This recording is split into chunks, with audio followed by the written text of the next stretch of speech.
अब हामीले कुन विषय पढिरहेछौँ आज? विज्ञानमा पनि हाम्रो कुन पाठ पढिरहेछौँ? बल र चाल। बल र चाललाई चाल। बल र हामीले चाल हो। त बल र चाललाई हामीले इंग्लिशमा के भन्छौँ त? Force and motion. पहिला हामीले बुझ्नुपर्ने कुरा के हो त? बल भनेको के हो? के बुझ्नु पर्यो हामीले? बल भनेको के हो? बल भन्छ। बल भनेको चाहिँ के हो त? अब यहाँ कुनै पनि वस्तुलाई धकेल्ने र तान्ने प्रभाव अथवा कार्यलाई बल भनिन्छ। केलाई बल भनिन्छ? कुनै पनि वस्तुलाई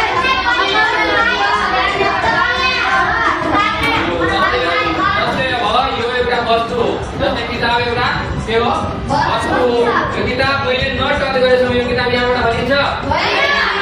तर मैले यहाँबाट हातले चाहिँ गरिदियो भने के भयो त? एक ठाउँबाट अर्को ठाउँमा गयो हैन? त्यसमा के लाग्यो? मेरो बल लाग्यो हो। जस्तै हामी कुनै ब्याङ्कहरुमा जान्छौँ, कुनै अफिसरमा जान्छौँ त ढोकामा लेखेको हुन्छ पुश एन्ड पुल। पुल भनेको तान्नु, पुश भनेको धकेल्नु हैन? पुश भनेको के? धकेल्नु हो। त्यो ढोका आफै खुल्छ त? होइन।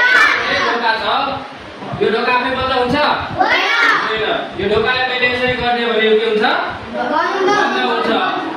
जबसम्म कुनै बाहिरी रूपले बल लाग्दैन त्यो ढोकामा, चाहे कुनै पनि वस्तुमा धकेल्ने अथवा तान्ने फोर्स लाग्दैन, तबसम्म त्यो स्थिर रहन्छ। के रहन्छ?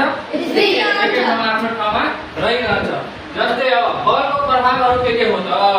त्यो कुरा पनि बुझ्नु पर्यो हामीले। बल भनेको त बुझ्यो, तान्ने र धकेल्ने प्रभावलाई, कार्यलाई के भनिन्छ? बल भनिन्छ हैन? त्यसपछि बलको प्रभावहरू, बलको प्रभावहरू के-केहरू हुन्छ? कसरी बलले कसरी काम गर्छ हैन? बलले के गर्छ त? बलले स्थिर वस्तुलाई चलाउन सक्छ। जस्तै मैले त्यो ढोकालाई अहिले सारे नि, ढोका त स्थिर छ, मलाई सारे मैले त्यो स्थिर वस्तुलाई चलाउन सक्यो मैले। जस्तै तिम्रो साइकल चलाउँछौ, साइकलमा आफै चल्छ साइकल? होइन, चल्दैन।